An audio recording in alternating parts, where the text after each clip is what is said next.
Salam berjumpa kembali Bapak Ibu, saudara-saudari, teman-teman sekalian, sahabat-sahabat yang terkasih. Pada kesempatan ini saya mengajak kita kembali lagi untuk mempersiapkan sedikit waktu kita mendengarkan sabda Tuhan yang kita ambil dari penginjil Lukas bab 11 ayat 27 sampai 28. Siapa yang berbahagia? Ketika Yesus masih berbicara, berserulah seorang perempuan dari antara orang banyak dan berkata kepadanya, "Berbahagialah ibu yang telah mengandung engkau dan susu yang telah menyusui engkau." Tetapi ia berkata, "Yang berbahagia ialah mereka yang mendengarkan firman Allah dan memeliharanya." Demikianlah sabda Tuhan. Terpujilah Kristus. Bapak Ibu, saudara-saudari yang terkasih, kalau pertanyaan Injil tadi diarahkan kepada kita, siapa yang berbahagia? Ya tentu kalau secara secara naluri kita sebagai manusia, ya tentu kita menjawab ya diri kita masing-masing pasti ingin bahagia.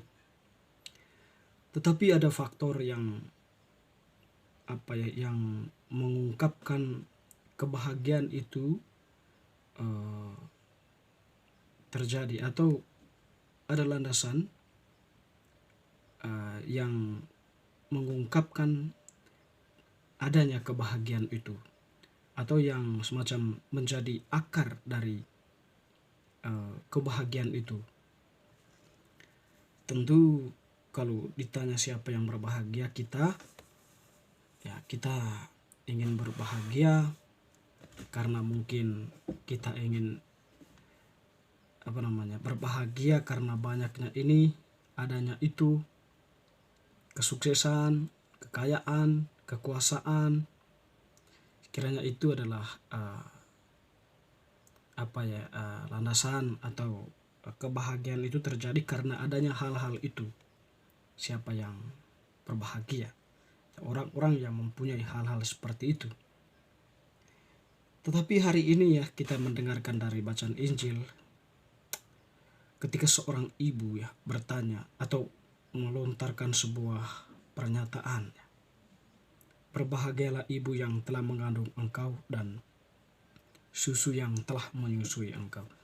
Tentu pernyataan ibu ini kalau kita mungkin melihat secara keseluruhan peristiwa yang terjadi pada konteks itu, mungkin karena dia melihat Yesus yang dengan penuh wibawa mengajarkan firman Allah atau menyampaikan kehendak Allah kepada para pendengarnya.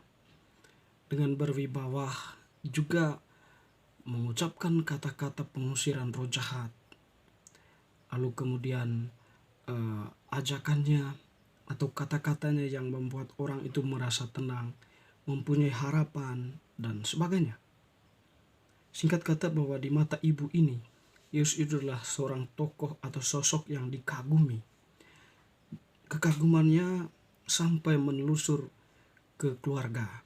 Ya, artinya ketika dia mengungkapkan nama seorang ibu, atau mengungkapkan eksistensi seorang ibu, atau mengungkapkan kata ibu di situ, tentu dia sebagai seorang ibu kalau dia punya anak seperti Yesus, tentu dia akan merasa berbahagia.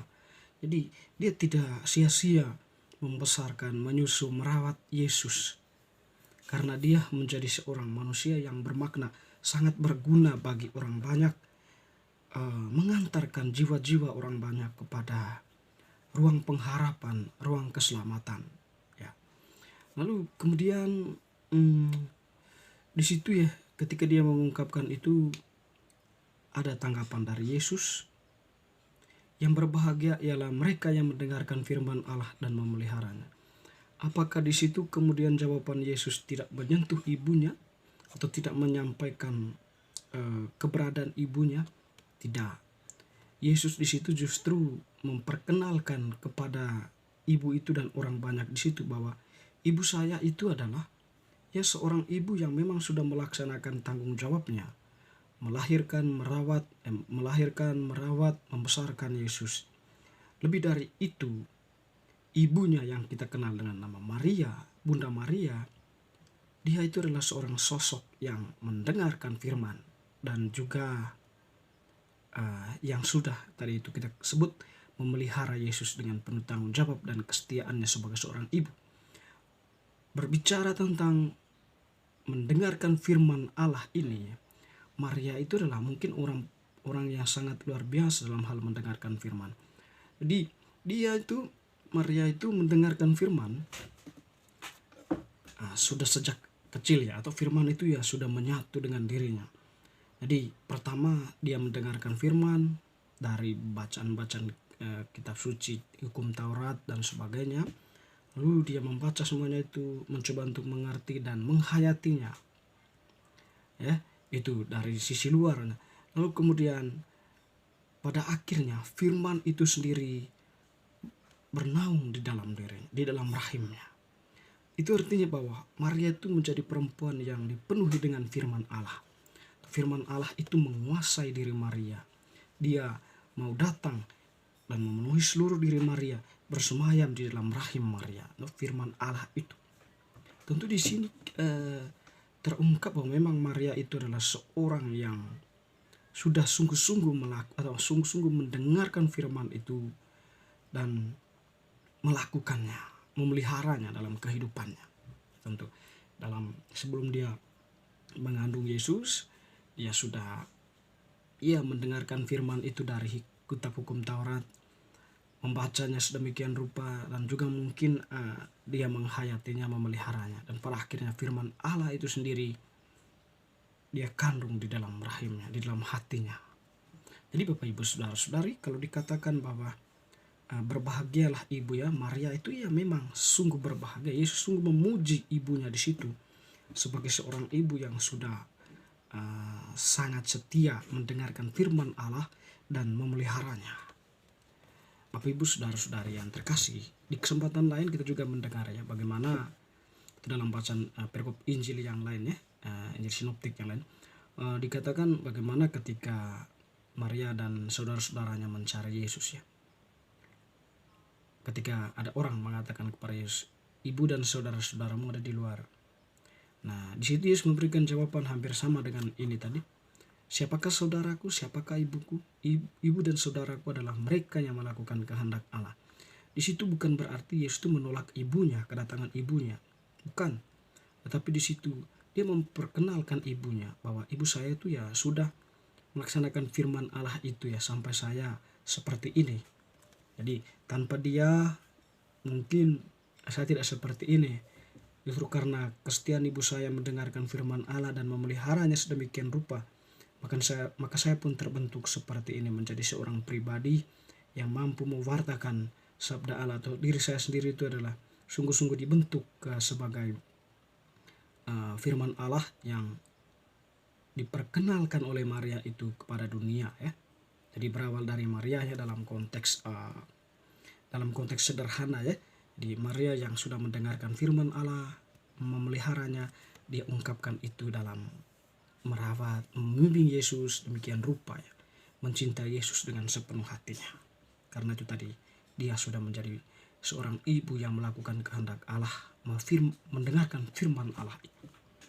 Bapak Ibu Saudara-saudari yang terkasih, kalau pertanyaan yang sama disampaikan kepada kita ya dalam konteks bacaan ini ya, tentu ini kemudian menjadi sebuah pertanyaan reflektif ya. Apakah diri kita masing-masing, saya, Anda semua, sahabat-sahabat, teman-temanku ya sudah menjadi ibu yang mendengarkan firman Allah dan memeliharanya? Itu adalah sebuah pertanyaan yang kembali ke dalam diri kita masing-masing. Tentunya kalau kita menyadari diri kita sebagai manusia yang tidak sempurna ya, mungkin kita berada dalam sebuah jawaban yang ragu-ragu untuk mengatakan sempurna ya, atau untuk mengatakan bahwa kita ini sudah menjadi pribadi yang setia mendengarkan sabda. Mungkin mendengarkan sabda Allah dalam bacaan kitab suci di gereja maupun di lingkungan dan sebagainya ya, memeliharanya itu yang sulit. Atau hanya mendengar, tapi meresapinya dan memeliharanya, mempraktekannya, mungkin itu sesuatu yang kurang.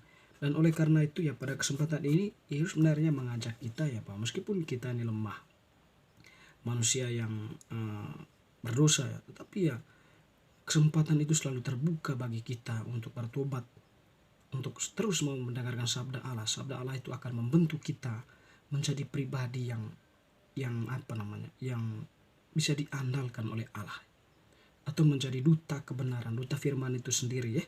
Kita diutus oleh Allah untuk mewartakan kebenaran itu. Yang terpenting adalah keterbukaan hati kita untuk selalu mau datang kepada Tuhan, mendengarkan firman-Nya dan melakukannya dalam kehidupan kita dengan setulus hati, dengan sepenuh hati kita. Semoga